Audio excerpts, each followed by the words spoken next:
Welcome, everyone. My name is Shirley, and I will be your moderator this evening. I am excited to welcome Phylip Curtis as our guest speaker this evening. In this webinar, Phylip will discuss how to add locations or associates on higher PPO reimbursements. After years of working with practices just like yours, Phylip Curtis, who's the Director of Sales and Marketing at Unitas, will help address some of the most common issues a practice faces when adding locations or associates to their PPOs. Before we get started, I would like to take a moment to go over some quick housekeeping. CE is not available for this webinar, and if you could kindly insert or post your questions into the chat box, we will be able to answer them after tonight's presentation, and it's in the Q&A chat box at the bottom of your screen. With that, I'd like to welcome Phylip, and thank you, Phylip, for being with us tonight. I will pass it over to you now. Awesome. Thank you so much. I'm super excited to talk about this information with everybody today. Hopefully everybody can hear me okay and you can see my screen. Like Shirley said, go ahead and put your questions down in the Q&A box down below. We typically get quite a few of those. As you remember them or think of them, feel free to put them in and we'll get to those at the end of the presentation today. We've got a lot of content to cover today, so I'm going to try to move quickly. But hopefully this will be a helpful webinar. I definitely want this to be something that's tactical for your practice and isn't just kind of filled with fluff. We've got some good strategies and tactics that we've put into today's presentation, and I'm excited to go through that with you guys today. So, like Shirley mentioned, today's presentation is titled PPO Profit Booster, How to Add Locations or Associates on Higher Reimbursements. Like she mentioned, my name is Phylip Curtis. I'm the Director of Sales and Marketing here at Unitas PPO Solutions. Here's my contact email. If you have any questions, feel free to shoot me an email. That's Phylip with a Y and one L, Phylip@unitasdental.com. And let's dive into our presentation today. So a quick introduction into Unitas. If you're not familiar with us or what we do, the reason why we're presenting today is because we've been helping dental practices in the realm of PPO negotiations, credentialing, and optimization since 2011. We've worked with thousands of providers in all 50 states. Right now, we represent actually over 1,800 dental practices nationwide. We're located in sunny Mesa, Arizona. We have over 100 PPO insurance consultants on staff. This is all we do, is negotiate, optimize, and credential when it comes to PPO insurance. Now, if you're on the presentation today, you're likely, obviously, a dental practice owner, or you work at a dental practice in the front office, and you're probably curious about this particular question we talked about, which is if you're looking to add a location, so maybe you're one location going to 2 or 3 going to 5 or 50 going to 100, or you're looking to add associates, there's typically a common problem that occurs around PPO management that we experience with a lot of our clients, that we feel like a lot of practices could benefit from this information. So that way you could help solve these problems for yourself before they occur. So one of those common PPO problems is if I'm adding a location or a new doctor, obviously I need to get all the doctors at that location credentialed or that new doctor credentialed with all the PPOs that we already participate with. So typically the PPO problem that you're going to be faced with immediately if you're adding a location or adding a doctor is one of these two things, which is either you've probably said, I need to credential my new location or my associate really quickly, right? Because generally time is of the essence when you're adding a new location. You're putting down payments or you're putting on a lease and you're buying all this equipment. So you need to get up and running pretty quickly. And how you do that is obviously get patients in the door, but in order to treat them, you got to be a network. So you want to get a network quickly. Additionally, you've hired an associate, you sign employment contracts, you want him or her to start treating patients immediately. So you want to get them credentialed quickly. So the time is always of the essence. As soon as PPO participation comes into the conversation, generally everybody's starting to move really quickly, trying to get everybody credentialed as fast as they can. Or maybe you're saying, okay, not only do I need to get credentialed at this new location or with this new doctor, but I want to be a network with the same insurances that I'm at, either at my current location or with my current providers. So again, maybe you're one location, you're adding a doctor, you probably want him or her to be credentialed with the same insurances, ideally under the same reimbursement rates, or you're going from one location to 2, or like I said, 5 to 10, and you probably want to participate with similar insurances. So what generally happens is once you've identified that problem, typically what happens with most practices is you start to send out those applications, right? You want to get credentialed. The problem though is that you actually typically end up sending out the wrong PPO applications very quickly, and you end up actually on different reimbursements than the current doctors or current locations that you're with. So how many of you have had that experience? Think about that. If you've added a location or a doctor before, and all of a sudden they're getting paid a different reimbursement rate for the same PPO than what you were expecting. Or maybe you didn't add a doctor or location. You were just a single location practice and you were getting paid one reimbursement for 5 years or 6 months, and then all of a sudden it changed and it went down or it went up. That is a common problem as well. The problem with that is obviously you want to have some consistency with your reimbursements. You want to know what you're going to get paid. You probably want to get paid similarly across your locations so you can have accurate treatment planning. But the better solution for this equation is, in order to make sure that you don't send out the wrong insurance applications and end up on different reimbursements than you anticipated, there's really one linchpin here that everything hinges on, and that's you have to understand the exact PPO participation of your current location or your current doctors, so that way you can send out the right applications and remain on the same reimbursements that you're already on. Then, if you can do that successfully, then you can optimize and increase and negotiate your reimbursements a lot more easily if you're not causing additional problems before you get started. So a lot of you might be thinking, okay, well, that makes sense, right? We don't want to send out the wrong PPO applications, but how do we know we're sending out the wrong ones, right? Obviously, we wouldn't do that. We need to. And so that's what we're going to talk about today is once you understand your PPO participation per doctor, per location, then that will tell you how you should credential with each PPO. So we'll get into that here in a little bit. But if you find out that you're under one type of participation, like a direct contract with this carrier, and you're being leased through this PPO, the credentialing implementation, the type of paperwork that you fill out will be totally different. And so if you're not paying attention to that, or if you just don't know, you end up sending an application into Guardian, when in reality, you're at your location, you're in network with Guardian through connection. Well, then now that doctor's going to get paid a different reimbursement than all your other doctors, which you probably don't want.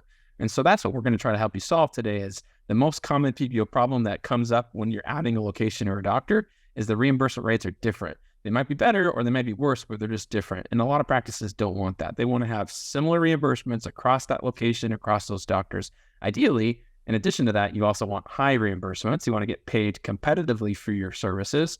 And we'll talk about that as well. So we can kind of kill two birds with one stone by solving the same problem, and it will end up bleeding into all these areas, not just having accurate treatment plans, but having similar exact participation with each insurance, and then also giving you more ability and a more easy path towards negotiating and optimizing your reimbursements if you can make sure that your doctors are credentialed the same.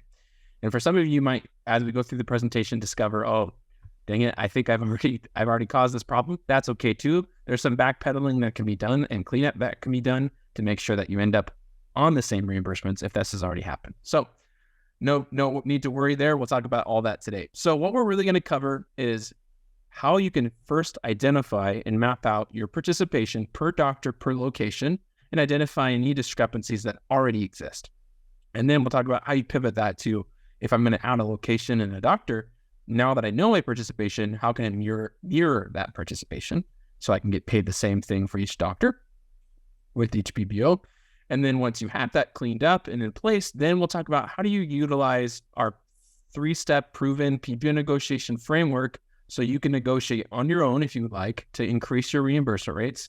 We'll talk about the simple calculation you can use when you're forecasting your PPO negotiation return on investment. We'll get into all of that stuff today. Okay, super excited to talk to you about that. All right, so if you want to download the step-by-step breakdown of what I'm going to go over today, the exact PPO negotiation framework, you can do that. It's absolutely free. It's available at www.ppoguide.com. All you have to do is scan that QR code, or you can go to that web address and download today's guide. It goes through all the things that we're going to cover today.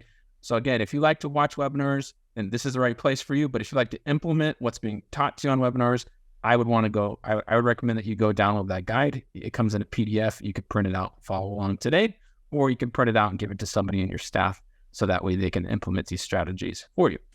All right, let's dive in to the first topic today, which is how are you going to identify and map out your specific PPO participation per doctor and identify those issues. All right. First, it comes down to 3 main categories. You want to first talk about how are you going to map that out? So how do we map out the participation? How do we receive and document your actual fee schedules so we know exactly what you're being paid from each insurance right now?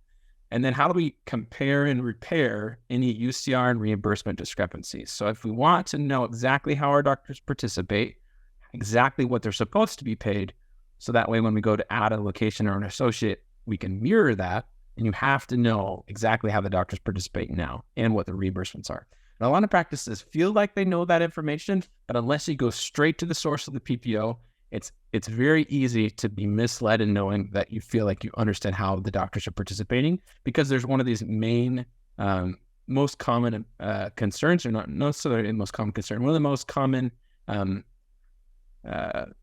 false ideas in the marketplace right now is that PPO participation follows the location. And in reality, it actually follows the doctor. So let's talk about that. So we'll talk about how to discover and map out the PPO participation. But first, let's dive into what I'm talking about when I talk about PPO participation. What are the different types? Why are they different? How are they different? Why does that matter? And then we'll talk about how you can collect that from provider relations. So participation type number one is what we call a direct contract. This is the most regular and most normal relationship that you would have with an insurance company.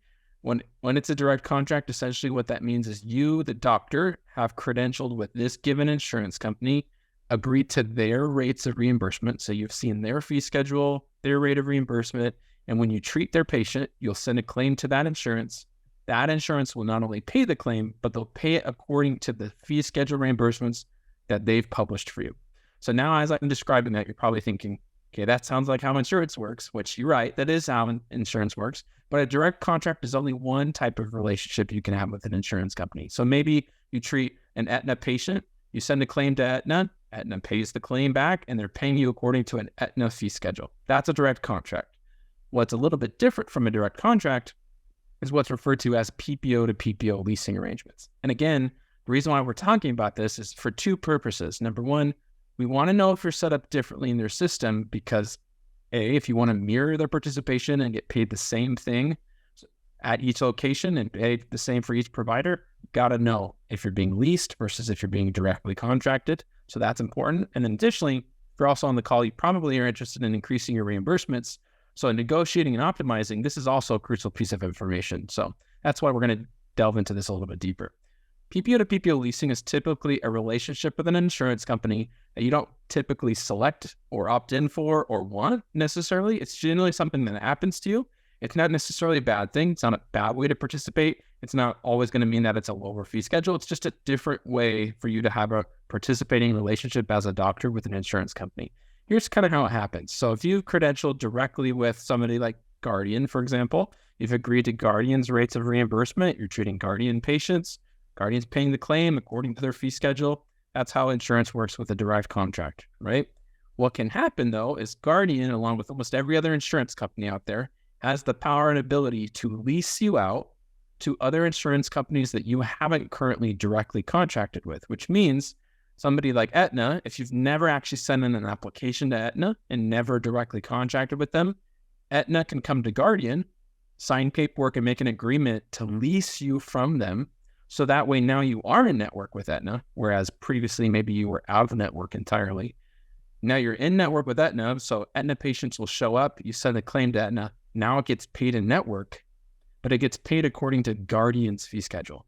So that's where it's kind of difficult to notice if leasing is happening to you, because the claim still typically comes back from Aetna. And so unless you were paying attention and saying, wait a second, I thought we were out of network with Aetna, if you have been in network with them for a couple of years and then all of a sudden the reimbursement rates start to go down or they shift or they change in any way, it's generally meaning that that PPO is now leasing you through a different insurance company than they were prior to. Or you've been out of network, so you were getting paid X, and now because they leased you from somebody else, you're now in network and you're getting paid Y. So that's essentially how PPO leasing works. When I describe it, unfortunately, a lot of practices hear that and they go, wait a second, how is that legal? I don't want that to happen. How do I get out of it? Which that's generally where I say, hold on, slow down. It's not necessarily a bad thing to be in network with PPO leasing arrangements, because sometimes that's actually the most profitable way for you to be in network with an insurance company.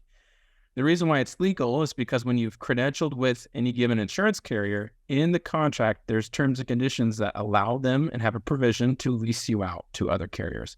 However, you still always have the opportunity to opt out of these relationships if you wanted to, or if you felt like that was detrimental. You can typically opt out and sever a relationship like this. But that's not really what we're talking about yet. We really just want to know, what is your current participation? So if you're a single location with 3 doctors and there's Dr. Smith and Dr. Bob and Dr. Tyler, with Dr. Smith, well, maybe she's in network with Aetna directly, but Dr. Bob, she's in network with Aetna through Guardian. And so that means that they could treat the same patient, right? and get paid totally different reimbursements, which isn't really what you want. So we want to make sure that we understand, is Dr. Bob, is Dr. Smith, is Dr. Tyler, whoever's working at your location, how are they participating right now? So that way, if you're adding an associate later on, if you want to get paid the same reimbursement that all these other doctors at your location are getting paid, then you got to know that you're being leased, or if you're direct, or if you're under this next type, which is called an umbrella company. So umbrella companies are typically something that you probably are familiar with. They're also known as third-party administrators. So umbrella networks are pretty popular out there, like Connection Dental, Carrington, Dentamax, Zealous. Most of these umbrella networks don't typically have card-carrying patients. Why they're considered an umbrella network is because they're essentially an intermediary between you, the provider, and lots of insurance companies. And that's why they're kind of tongue-in-cheek kind of called them umbrellas, because they're essentially an umbrella over multiple plans. So if you credential with somebody like Connection, you've agreed to their fee schedule, their rate of reimbursement. Connection could turn around and shoot your information out to all these PPOs in their network. And then all of a sudden now you can fall in network to be paid directly by each insurance company, but through the umbrella network's fee schedule. So if this is MetLife and Cigna and Principal, well, you're going to treat all those patients. They're all going to pay the claim. But if you look at the EOB, they're actually going to be paying you through Connection's rate of reimbursement. So all three of these patient bases are all going to get paid the same rate of reimbursement for each procedure code. That's how an umbrella network works. Not necessarily a bad way to participate either. It's just a different way to participate. And ultimately, if one of your doctors is in network with Cigna through Connection, they're going to get paid a certain reimbursement rate. But then if your other doctor is in network with Cigna directly, those are two different fee schedules. So this one might pay you $85. This one might pay you $105. You could technically treat the same patient 2 weeks apart, do the same procedure, and get paid $20, $30, $40, $100 differences just because they're participating in the system differently, which if you're like most practices, you probably don't want that to happen. You want to know exactly what you're going to get paid. You probably want to get paid the same, and ideally on the $105, not on the $85 fee schedule, right? And so if that's your goal, if you're wanting to say, I want to add a location, I want to add a doctor, I want to be on the same fee schedules, and I want to be on the best fee schedules, the first thing that you have to do for all of those things that you want is understand how every doctor participates at your location. And this is really the crux of the matter, is understanding how you participate is going to tell you what you need to do in order to negotiate and optimize. Also going to tell you what you need to do in order to credential correctly and mirror correctly the participation of each location and each doctor. Because one of the biggest myths, like I said earlier, is a lot of practices think that participation follows the location or the tax ID number, and that's not true. Participation follows the doctor at that tax ID at that location.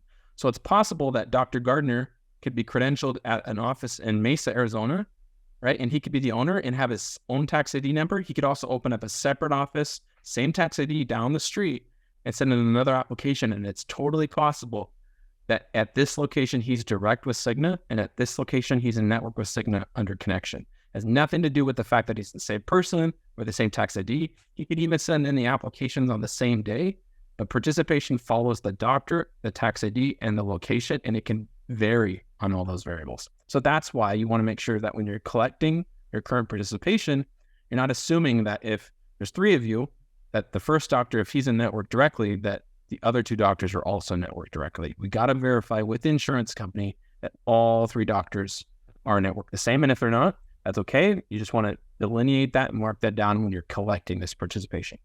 Hopefully that makes sense to everybody.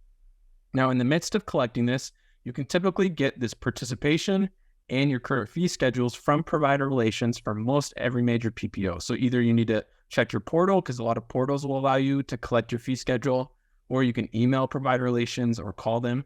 Typically, you can get fee schedules a couple different ways. Generally, participation is something you typically have to call for. It's not usually something that they expressly delineate in a portal, or they would even put on a directory somewhere. Participation is generally such a detailed piece of information, you typically have to call an insurance company, get somebody on the phone, and have them confirm it with you per doctor. Unfortunately, that's kind of how it works with almost every insurance company. Once you've gathered that information, though, update your Dentrix or your practice management software with your current fee schedules, so you know exactly what reimbursement rates you're supposed to be paid, and make sure that you delineate to say, hey, Dr. Smith for Cigna, this is his fee schedule. If it's different than Dr. Smith treating Cigna patients, if he's getting paid for Connection, then that needs to be delineated in your practice management software until you end up fixing it, that you can get them on the same fee schedule. Okay. Now, the next thing you want to do is if you're going to eventually attempt to negotiate and optimize your fees, then one of the things that you can do to save yourself from a PPO shutting you down immediately is fixing UCR and reimbursement rate discrepancies. So what I mean by that is, never should there be a situation where you are charging a UCR of $85 and the PPO or one of the PPOs in your area has a fee schedule reimbursement that's above your UCR. So let's say you're charging $85 for a procedure, and on one of your current PPOs for that procedure, they're willing to pay $95. Well, what that means is they're never going to pay you $95. They're going to just take a discount off of that. The reason why is because they expect UCRs to be set here and to pay a percentage or discount off of that to show the discount to the patient that, hey, we're paying a portion of this full service fee. So either you owe the difference or we're just covering that portion. So ultimately, if that's happening, you want to fix it. How do you know it's happening? One of the things you can do is you can enter in all of the fee schedules that you've received now that you have the most accurate ones in your system, put them into a spreadsheet. You only really need to focus on the top 20 to 35 procedures that you do the most frequently, and then plug in your UCRs and make sure that you're checking line by line and raising any UCRs that are lower than a PPO fee schedule. Maybe that's happening to you, maybe it won't, but if it's above all of your fee schedules, that's great. That's what you're looking for. Additionally, you want to make sure your UCRs are just in general, that they're competitive for your area. Typically, high UCRs correlate to high reimbursements and low UCRs correlate to low reimbursements. And so if you've already set the ceiling here and you're actually pretty low for your area, you're probably never going to get paid very much by a PPO because they're never going to go above your UCR for you specifically. They may be paying above your UCR to your peers, but that's because your peers say that their UCR is up here. So how do you fix this problem? Number one, look at your own fee schedules in comparison to your UCR. But then additionally, you can utilize any percentile-based analysis tools. There's a lot of tools out there. We sell one, and your Schein sells one. There's a lot of other tools out there that allow you to ensure that your UCRs are in a percentile that's competitive for your area against peers in your area. So it shows you what percentile you're falling in terms of above average, below average, 50th, 60th, 70th percentiles. So that way you can ensure not only are my fees competitive, but they're also above my PPO fee schedules. So that's the first thing that you should do. And then again, I just wanted to put this plug in here. If you haven't downloaded this yet, go ahead and go to ppoguide.com. You can download the free step-by-step breakdown of what we're talking about today. If any of you are furiously taking notes, you don't have to do that. Stop right now, go download the guide, and we've got all of what I'm talking about today in a format that you can print out and follow along. You can scan the QR code or go to ppoguide.com. All right, so that's how you're going to identify and map out the participation of each doctor. So you're going to make those phone calls, write it down in the spreadsheet. How does every doctor participate? If there's differences, make sure that you're documenting that for each doctor at each location. And then additionally, collecting the current fee schedules that they're being paid on. And then once you've got that information and you understand how the differences are, then you want to say, okay, if I want to add a location or add an associate, I need to mirror that participation. So if you're directly contracted with a PPO, all you need to do is submit an application with that particular insurance company to get directly contracted. If you find out that you're actually being leased through a different PPO, mirroring that participation can be pretty difficult, but it's not impossible. How you would mirror that participation is you need to make sure that you're in network with the PPO that's being leased. So if you're in network with Guardian through Aetna, right? So you haven't contracted directly with Guardian, but they're accessing you through Aetna. That means you need to at least credential that doctor with Aetna. So that way that destination exists. It doesn't guarantee that Aetna is then going to go pick up Guardian through their relationship, but at least that destination exists. Then what you can do is you can try to reach out to both carriers and say, hey, Guardian, I'm not direct with you. Can you communicate to Aetna? Reach out to Guardian, reach out to Aetna and say, hey, Aetna, I'm not in network with Guardian. Can you communicate to them that I'm in network with you? You can kind of tap both sides of the equation and try to get them to set you up in their system that way. Again, trying to ensure that you fall under leasing participation and mirroring that typically takes a lot more effort. But ultimately, if you want to get paid the same reimbursement rate and you want to mirror that, that's how you have to do it. Okay. Now, once you've gotten all your doctors on the same participation, or at least you've identified what their participation is and you know where the discrepancies are, now you want to end up increasing everybody to the best fee schedule. You probably want to get them on the same fee schedule, but ideally you want to get them on the best fee schedule that exists in the marketplace. So how do you do that? Well, obviously we've done this for thousands of locations over the past 10 years. We have a framework that works. Not every client and not every practice out there can work with us. It doesn't make sense to work with us, or they don't want to work with us. So what I'm going to lay out right now is basically what our framework is. So if you wanted to implement it in your own practice, you could do so. And then we'll talk about some of the value proposition of what Unitas can offer if you're interested in talking with us. But let's talk about what is the framework that you can follow in your own practice. So there's 3 things that probably are the most important piece of information for you to consider when you're thinking about negotiating your own reimbursements. First one is, don't want to waste time on the wrong procedures, and we'll talk about how to figure that out. Second is, how do you actually approach the negotiation process? So who do you talk to? What do you say? How do you make sure that they're communicating with you correctly? And then the third one is, if you actually get an offer back from an insurance company, how do you evaluate that? What are the things that you should pay attention to? What should you be looking out for? And things like that. And then we'll jump into how do you calculate ROI and some of Unitas's value proposition. So first and foremost, ensuring you don't waste time on the wrong procedures is probably one of the first most important things to focus on. So what you want to do is export what's called an annual production summary out of your practice management software. What this report will do is it will list out each procedure code, so in CDT code order, how frequently you did that in the last 12 months, so the quantities performed, and the total production generated. Every practice management software does this. It's a standard report in almost every practice management software. You should be able to get it. It's called an annual production summary or production utilization summary. It just depends on your software. But if you have talked to anybody in your office staff or at that software company, they should be able to help you get it exported pretty easily. What you're wanting to do with that information is then sort the procedures in a spreadsheet by highest grossing production. So what are the procedures that actually generate the most production for our practice? And then identify the 20 to 35 procedures that generate the most production for you. Then you're going to use those in a couple steps. Previously, when we were talking about evaluating your UCRs versus your fee schedules, you'll use those procedures. And then additionally, when you're comparing offers from an insurance company, you want to focus in on the procedures that you actually do, the ones that matter the most to your practice. So typically, which procedures generate the most production are going to have the highest weight. What we found is that 35 is kind of that magic number that usually results in about 95% of everything that you do, all the revenue you generate, typically comes from about 30 to 35 individual CDT codes. In a lot of practices, it's the same, but obviously every area is a little bit different. So you want to figure out what those are for that location. And then when you're evaluating offers from an insurance company, that those are the CDT codes you're paying the most attention to. All right, so now approaching the PPO negotiation process typically takes a couple of steps. Most insurances, they'll consider to negotiate with you typically every 2 to 3 years. Some insurances are more negotiable than others. Some of them are more willing to negotiate than others, but most insurances have that timetable. When you're reaching out to an insurance company, typically where I recommend you would start is with provider relations, or if you already have a point of contact that you've worked with before, start there. What you're going to want to do is request what's called a fee schedule increase. So typically we find that phrasing gets the best response. Reaching out to a PPO, requesting a fee schedule increase will typically get the best response. Doesn't guarantee that they will come back with an offer, doesn't guarantee that they'll respond to you, but that's usually where I recommend starting. Now, why gathering your participation at the beginning was important is going to come into fruition right now. So when you're actually negotiating, you want to pay attention to the PPO participation that you currently have. So any leasing arrangements, you want to make sure that you're asking for increases from the fee schedule of the main payer. What does that mean? So if you're in network with Guardian, but you're actually paid for Guardian patients under Aetna's fee schedule, then you need to negotiate with Aetna if you want Guardian and Aetna patients' fees to go up.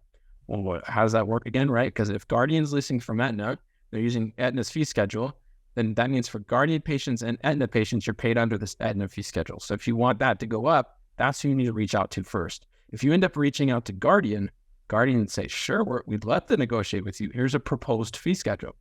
You might look at that and say, that looks great. And then not realize that now you need to credential directly with Guardian in order to access that fee schedule, which maybe that's a better option for you, but that's changing your participation in order to access a new fee schedule, which if you change your participation and you're trying to add locations of doctors, you need to know that that's happening. So ultimately, reach out to the payer who's actually paying the claims first under that payer fee schedule before you reach out to other payers that you're not directly contracted with. That way you're not changing your participation unintentionally.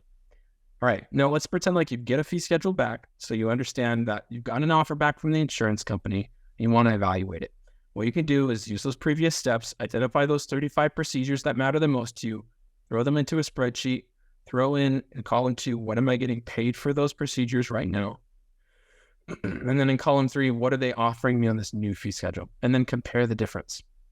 Additionally, you can throw in how frequently am I doing this procedure each year? And then pay attention to the annual frequency, because some offers that come back from an insurance company, some procedures go up, some of them come down. So a $100 procedure increase could be outweighed by a $5 procedure decrease. If you do that procedure 1,000 times a year and you only do this one 20 times a year, the math could end up equating to you ending up losing money. So PPOs, obviously, they're not dumb. They know what they're doing. And so sometimes they give and they take, and it's going to come down to what your production is. Make sure that that math makes sense. So that way, overall, it's a net positive for your practice. Okay. And then once you've accepted a fee schedule, know a couple things. Number one, you're going to be locked into that reimbursement rate for at least 2 years, right? So they typically won't renegotiate with you. Know another thing, that you should probably evaluate that fee schedule against your other PPOs to say, is this in the top 25% of overall of all my insurances? If so, then probably a decent fee schedule for me. But then after you've accepted a fee schedule increase and you've signed it and sent it back to the insurance company, it still takes them time to process that. So what you want to get from them is an effective date. So on what date does this fee schedule go into effect? Because every service date that's rendered after that effective date should be paid according to that new fee schedule.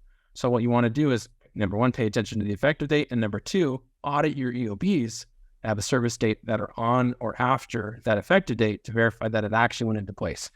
Which you might think, well, I shouldn't have to do that, but guarantee you do, because just because they said here's a new fee schedule and just because you signed it doesn't guarantee that it went into effect. Obviously, mistakes happen. There's delays in processes.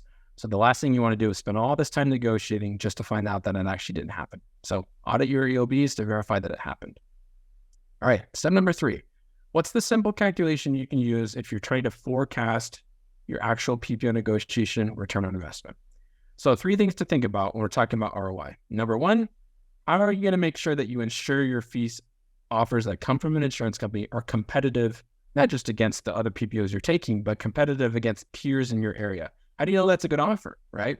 Second thing is, have you heard of optimization? Because that's an additional strategy that can be utilized to increase your fee schedules even further. So we'll talk about what is optimization, what are the risks and the benefits, and how can you minimize those risks and maximize those benefits.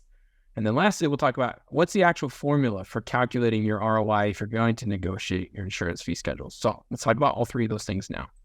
Number 1, how do you ensure your PPO offers are competitive for your area?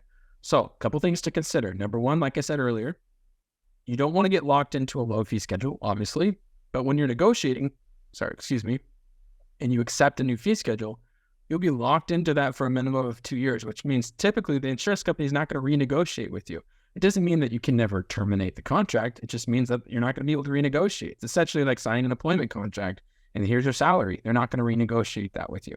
And so if you want to ensure that the fee schedule offers that are being provided to you in the midst of negotiations are competitive for your area, the only way that you can do that is to know what providers in your area are being paid by those PPOs, and providers in your state and providers in the country, which there's not a single location on the planet that has that data. Unitas has that data to compare your offers and to determine how competitive they are for your local area, your state area, and nationally. Because we've represented thousands of providers across the country, we understand what a competitive offer looks like. So when we negotiate on your behalf and we get an offer back from the insurance company, we can look into our database to figure out how competitive is that.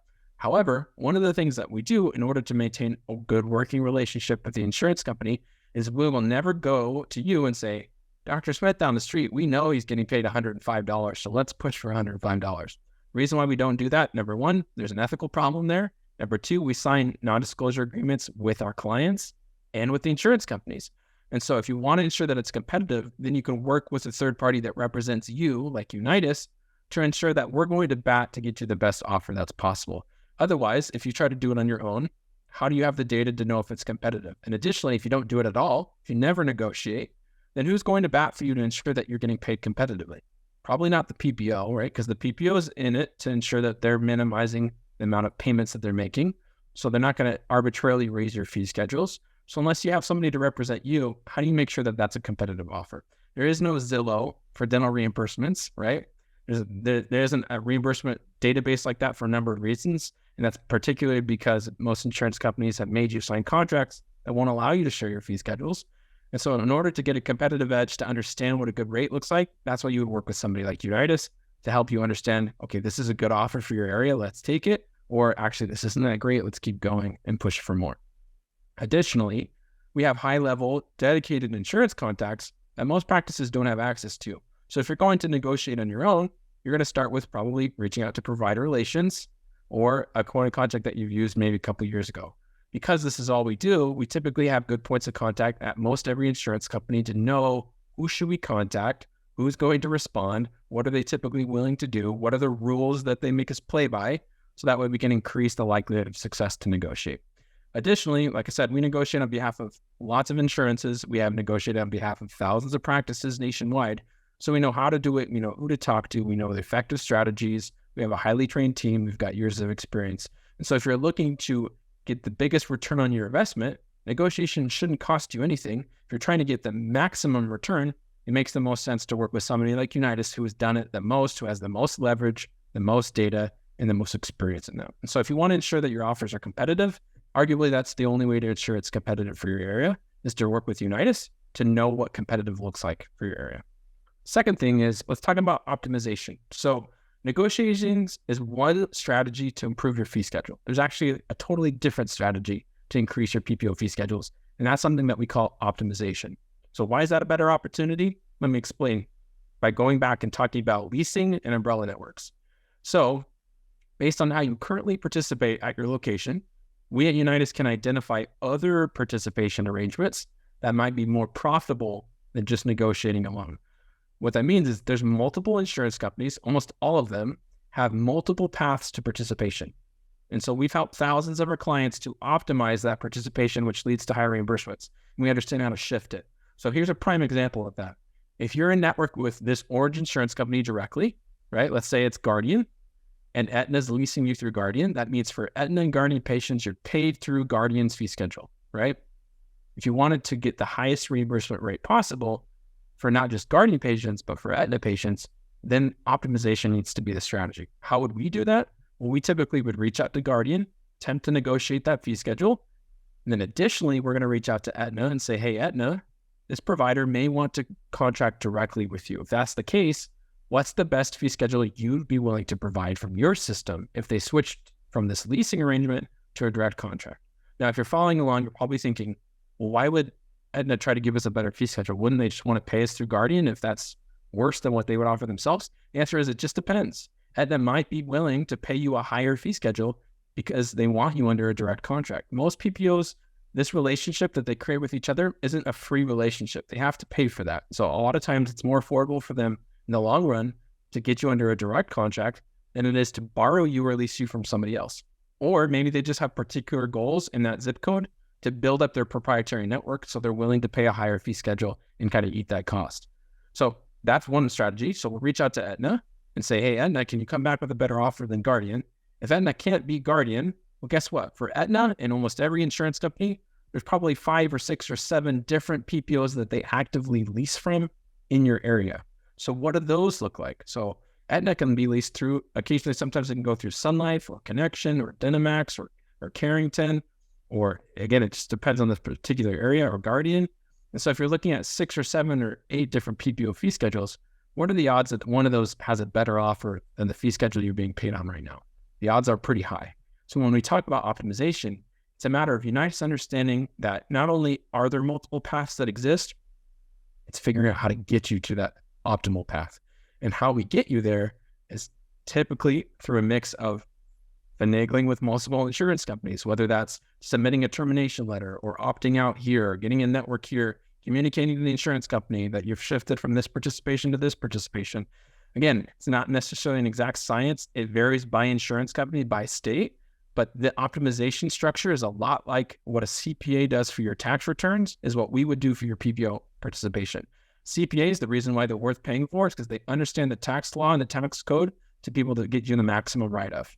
We at Unitas understand the PPO leasing relationships so well that we can help you take advantage of them to get you the best fee schedule, as opposed to an insurance company using it to take advantage of your reimbursement and decreasing the fee schedule. So again, who's working on your behalf, right? Who's going to bat for your practice? Is it your insurance coordinator? Does she or he, do they have the time Probably, maybe not. Do they have the data of thousands of locations nationwide to know what a good fee schedule looks like? Probably not. Do they have a good point of contact at Aetna or Cigna or Guardian that we would have? Probably not. And so ultimately, you can try these things on your own, but if you want to ensure that you're getting the maximum opportunity, that's where Unitas would come into play and maximize those optimization options. And generally, I compare optimization to a root canal, and negotiations is like to an extraction. Can I pull out my 5-year-old daughter's, can I pull out her tooth? Probably. She probably doesn't need an actual extraction, right? But if she needed, or I needed a root canal, should I try that myself? No way, right? Everybody'd be like, don't ever even think about that. That'd be crazy, right? First of all, I would have no idea what to do, and it would be super dangerous. I know it's kind of an extreme analogy, but that's kind of how we feel about optimization versus negotiations. Negotiations aren't super complicated, but if you want to maximize the negotiation attempt, then you want to work with somebody like Unitas that's got the data and the leverage and that can ensure that you're getting the best possible option. If you're trying to optimize, doing that on your own, I would never recommend a practice do that. I'd rather either you don't do it at all or you work with somebody that understands how to optimize, because the risks are just too high. If you do it incorrectly or you don't time the paperwork correctly, you can end up not only not getting onto a better fee schedule, you could accidentally shift yourself down to a worse fee schedule or accidentally drop out of network for an unknown amount of time with a given insurance company. So optimization comes with pros and cons, but because we do this for thousands of locations a year, we know what those pros and cons are. We know what the risks are for that given area, so we can help you weigh those when you're deciding to optimize or not. And then we can carry it out for you. Now, when we're talking about return on investment, if you're wanting to calculate what would be your potential ROI, I have no idea how I would calculate that if you did it on your own, right? Because there are no common variables there. I don't know who you're going to talk to. I don't know how often you're going to talk to them. I don't know what kind of data you have access to. But when it comes to Unitas doing this for a practice, then we can provide an average projected ROI, because over 10 years, we've implemented this thousands of times. And so we know what our average increase is with each given insurance company. And we can typically project your return on investment through our average results. So if you wanted to think about that, then I could provide a projected revenue increase based off of Unitas's efforts. So typically what we do is we look at what is your average annual production. So if that's $1 million a year or $5 million a year or $100,000 a year, start with that number, then ask what percentage of that number comes from PPOs that can either be negotiated or optimized. So to figure out that number, we want to say of my total patient base, that total pie, what percentage of that is not Medicare, Medicaid, government plans, right? Because those won't negotiate. TRICARE military plans, because those won't negotiate. Delta, because historically Delta typically won't negotiate their fee schedules, right? So if you remove all those and you remain on the major PPOs, what percentage of that remains? Typically, in most practices, it's at least 50% of their practice comes from all other major PPO companies. So if you say $500,000, for us, 10% is our average increase. Again, that's the average. So it could go above that to 10 to 18%, or it could go below that to around 4%. But you can see the range in return on investment here is pretty substantial, and it's nowhere near the cost of what our service fee is. And so for the average practice, when it comes to negotiations, it's not about whether or not it will cost you money. It's about how much additional revenue can you make beyond the investment, whether that's your own time or working with somebody like Unitas. But ultimately, the question is, who can make you the most money? Is it your own staff, or is it a company like Unitas? And arguably, it should be us at Unitas, because we have the data and the time and the experience and the point of contacts that should be able to well outperform a practice trying to do this themselves. We have over 1,800 locations right now. So again, we're close to, if not larger than any DSO in the country, let alone any individual sole practice or sole practitioner. So we've got a large data set. We've got good experience. We can get good results for a lot of our clients. Now, here's some of those results that we've gotten. So Dr. Morgan in North Carolina, we negotiated 5 of his contracts. 2 PPOs were optimized. That resulted in a projected increase of over $64,000 of additional net profit for his practice. Dr. Baker in Texas, 5 PPOs, 3 optimizations, $79,000 in additional revenue increase. And Dr. Young, over $100,000 in additional revenue increase. So like you can see, this stuff happens every day. We've been doing this for over 10 years. PPOs have the opportunity to be negotiated, but additionally, there's optimization options out there that we can implement for you that can get you even better increases than typically just negotiating on your own, or even if we only negotiated. So here's some summary of what we gone over today. I know that's a lot of information, but if you're wanting to add a location or add a provider, and you want to do that quickly, and you don't want to cause the number one problem in practices nationwide, which is, where did this reimbursement come from? This is not what we are normally getting paid. And you have to understand how do I currently participate with each insurance at each location? So that way you can credential correctly, right? Am I being leased? How do I get under that leasing contract with my new doctors? Am I direct? How do I get access onto a direct contract with my doctors and location? The only way you can answer those questions is to know where you start. So discover and document that participation status. It's crucial if you want to make sure you're getting paid correctly, and the same for each doctor at each location. Additionally, if you want to get paid the best fee schedules possible and you want to negotiate and optimize, whether you do it on your own or work with somebody like Unitas, you have to know your participation, or else you're working blind. You have no idea what you're trying to improve because you don't know, where do I start? Where am I sitting at in their system? What am I currently being paid? How can I optimize from a direct contract to a leasing, or from a leasing to an umbrella if I don't know if I'm with any of those particular carriers? And even more difficult, if I have multiple doctors or multiple locations, how do I get all of that to shift onto the best fee schedule? You have to know where you start. So tactically approaching negotiations, making sure you don't waste time in the wrong procedures, all super valuable information that we've shared today. And then additionally, how do you maximize your negotiation opportunities and optimization opportunities? Partner with PPO experts like Unitas. We can help evaluate additional opportunities and maximize your network participation like we've done for thousands of practices across the last 10 years. All right, so if you're like me, that was probably a ton of information. I need to take a drink because I've been talking for so long. But you're probably feeling like this is a lot of information right now. So hopefully you've downloaded that PPO guide. I'll show you that link here again. But I'm sure this is information overload. If this is the first time you're listening to a presentation like this, probably feel like you've got a fire hose going in your mouth. So if you want to download the step-by-step breakdown, here's your last chance to do so. Go to PPOguide.com and download that for free anytime and print out the PDF and implement these strategies. So if I had to wager a guess, what's going to happen after the webinar today is there's still a lot of you on here. What's going to happen is you're going to go back to treating patients, you're going to go back to scheduling appointments, or you're going to go home. One of those three things. And then eventually you're going to end up treating patients, scheduling appointments. And so if your practice needs higher reimbursements, I just want to make sure that it's okay with everybody. I'm going to make you a special offer to help you implement this stuff much faster. And then we'll move on to Q&A and talk about any questions that you guys have. So if you need higher reimbursements as soon as possible, if you don't have the time or the expertise and you don't want your staff to try to do this on your own, then I'm going to make you this offer that will help you implement this much quicker. So what you want to do is go to www.ppoguide.com like we've been doing earlier, but now you just add /go. And if you've already downloaded the guide, typically on the thank you page, there's actually a button to schedule this consultation. So if you go to ppoguide.com /go, or if you scan that QR code, it should take you straight to this page. What it will do is allow you to schedule a free 30-minute consultation with our team. We'll review your specific PPO insurances. We'll calculate your specific potential ROI from negotiations, and then identify if you're a good fit for our service and what service you're best suited for, because we have a couple different ones that vary depending on this type of practice that you are. If you schedule that consultation and complete the consultation and give us a chance to figure out if it makes sense for us to work with you, after you complete that consultation, you'll get these limited time 3 awesome bonuses to help solve a lot of your PPO problems and make this process even easier for you. Number 1 is our PPO Provider Relations Master Contact List. We make hundreds, if not thousands, of phone calls to PPO insurances every month. So if you want our master contact list, so what phone number should you call for Aetna?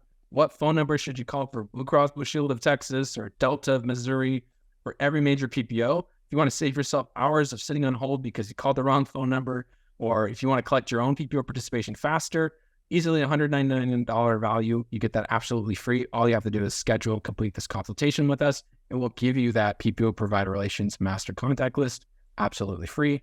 Additionally, we'll give you our e-guide, which are 35 of the most common insurance problems and how to avoid them. So after doing this for 10 years, like I'm sure you can imagine, we get hundreds of PPO-related questions a month that we don't have expertise on or just isn't in our wheelhouse. So instead of saying, I don't know, we don't know how to solve that problem, what we've done is we've gone out and figured out who knows the answer to that problem or what is the answer to that problem. And we've compiled what we call a Unitas library. So when one of our clients asks one of those questions, our account manager can give them that, a resource guide so they know exactly how to solve the problem or where they should go. And so if you want the 35 most commonly asked ones that only you can get if you become a client of ours, so whether that's how to do down coding correctly or balance billing, or if your doctors are out of network, how you should bill for that, or if you need to update your tax ID number, or if you want to add an associate, some of the things we talked about today, you want to save yourself hours by solving some of the most common PPO related problems, You can get this e-guide absolutely free. Just schedule and complete that consultation. We'll give that to you as well.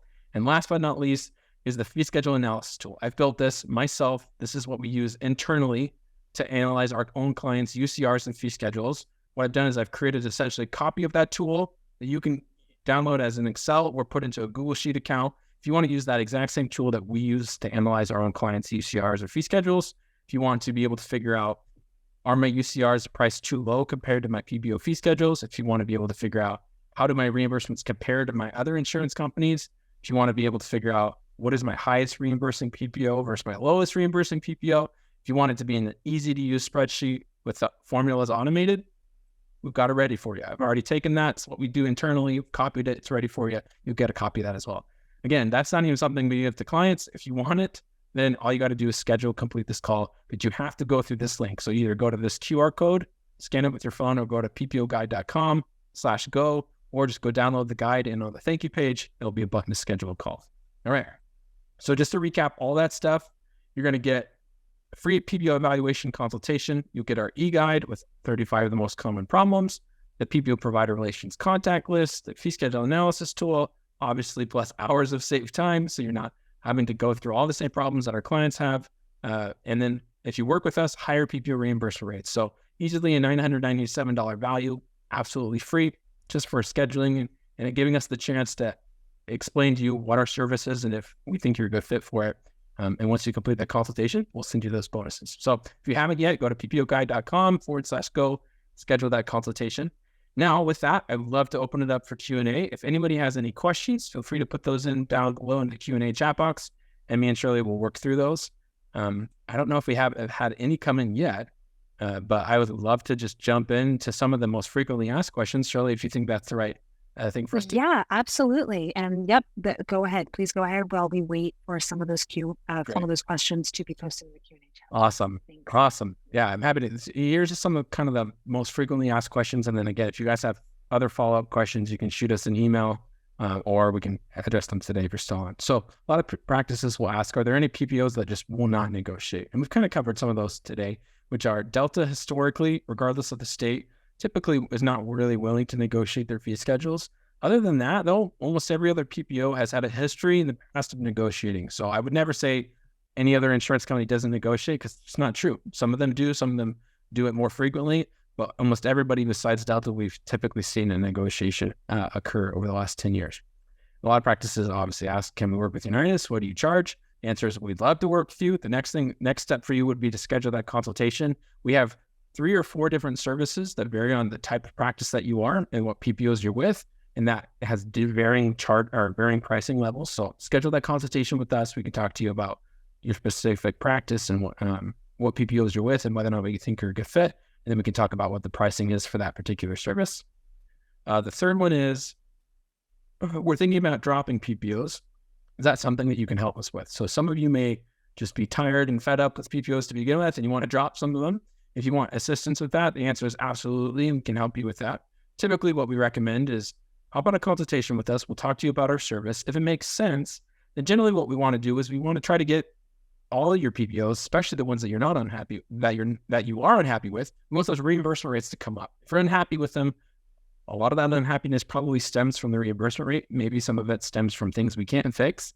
But ideally, what we want to do is try to get every reimbursement rate up as high as we can, and then reconsider that conversation of, okay, now that I know what my new best and worst PPOs are, then if you want to consider dropping your worst paying PPO or a PPO you don't want to participate with, then at least you've given it all your bestest effort to get the fees up, because your worst PPO today could be your best paying PPO after negotiations. It really can be that drastic. So trying to drop it before exhausting negotiations optimization is probably premature. But if you want to drop them eventually, we can help you walk through the workflow to terminate contracts. Okay. Second one is, I'm opening or I'm purchasing a new practice. How do I set up my PPO contract? So I'm not adding a location, I'm starting from scratch. So do I need to get credentialed if I'm already in network at another location? The answer is yes. Like I said, participation follows the doctor at that tax ID at that location. So it doesn't matter if you're already credentialed at 30 other locations. If you're opening a brand new location, you got to get credentialed there as well. And we have a specific service that's geared towards starting a new practice. We have a specific service that's geared towards if you're purchasing an existing practice, because there's nuances to all those things. So we can help you with that as well. And then again, if you're adding an associate and you want them to treat insured patients, do they need to be credentialed, or can you just bill them under the current owner? The answer is yes, they need to be credentialed. And if you want to do it legally and compliant, then no, you shouldn't bill them under the current owner. You should bill them under who the real treating provider is. So in order to solve that problem, you need to get them credentialed, obviously as quickly as possible. But before you do that, ideally you want to know your participation, so that way you don't cause those same problems we talked about today. All right, and that worked. It looks like you've got some questions on here. We did, and one of them related to something you were speaking about earlier. This was from Dr. Kathy Pfeiffer.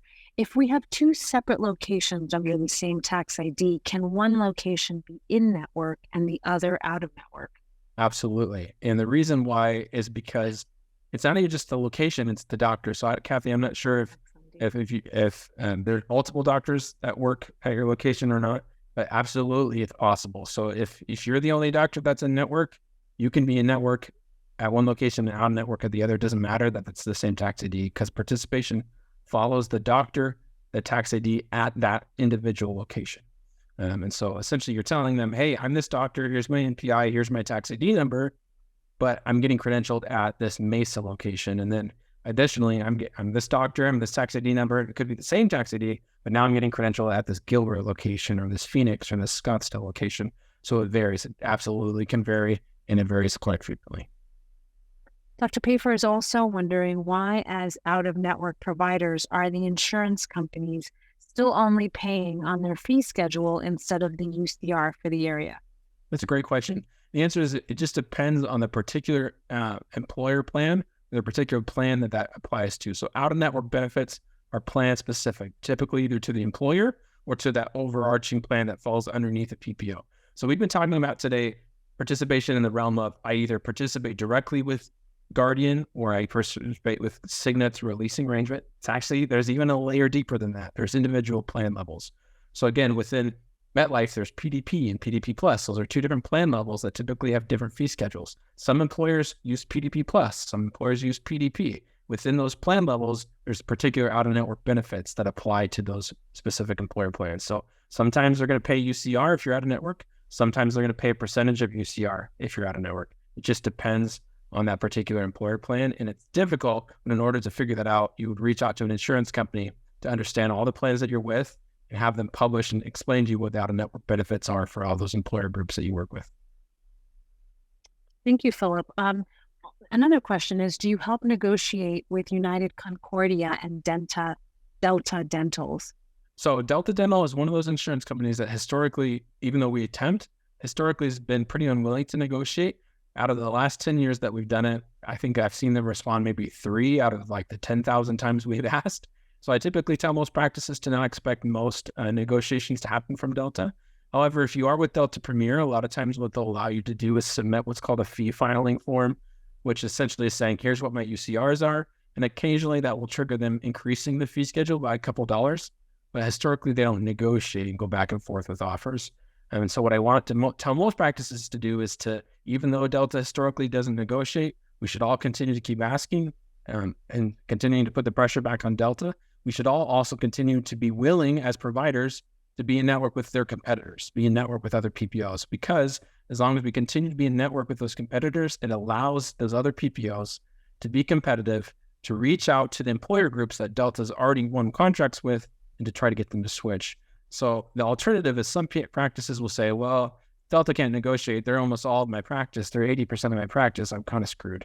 What's actually backwards is, yeah, maybe they are 80% of your practice, but are you in network with all their competitors? Even if you don't have patients coming in from Delta or from those competitors, if you can get in network with them and they have decent or high reimbursements, especially if they're higher than Delta's, that will empower that PPO to have more of a competitive advantage to go to employers in your area and say, we've got doctors in network. You should use us as your PPO provider, as opposed to if no providers will participate with their competitors, it just gives more power back to that single monopoly, which in that case, it might be Delta, and Delta continues to win all those employer contracts. So additionally, United Concordia is one of those PPOs that has had a history of negotiating. They're one of those ones that increasingly sometimes it's difficult to negotiate with, sometimes they're not. Depends on your state and depends on the plan level that you're talking about. So I would recommend you schedule a consultation. We could talk to you about your particular state and the particular plans that you're with. Okay. I think that's it. I think we got all of them. And a comment from Dr. Pafer. Thank you. Extremely helpful information. It really was. Awesome. Thank you so much, Phylip. That was a big, wonderful load of great information, very detailed, and a wonderful presentation this evening. Well, I want to thank you, Phylip, and I want to thank you all for joining us tonight. We did record tonight's webinar, and we'll email the recording out sometime next week. We would appreciate your feedback via our survey that will pop up on your screen shortly. Thank you for joining us, and we look forward to seeing you on future webinars. And I look forward to hearing from you again, Phylip. That was awesome. Awesome. Thanks, everyone. Have a great night. Thank you. Have a great night. Thank you. Bye-bye.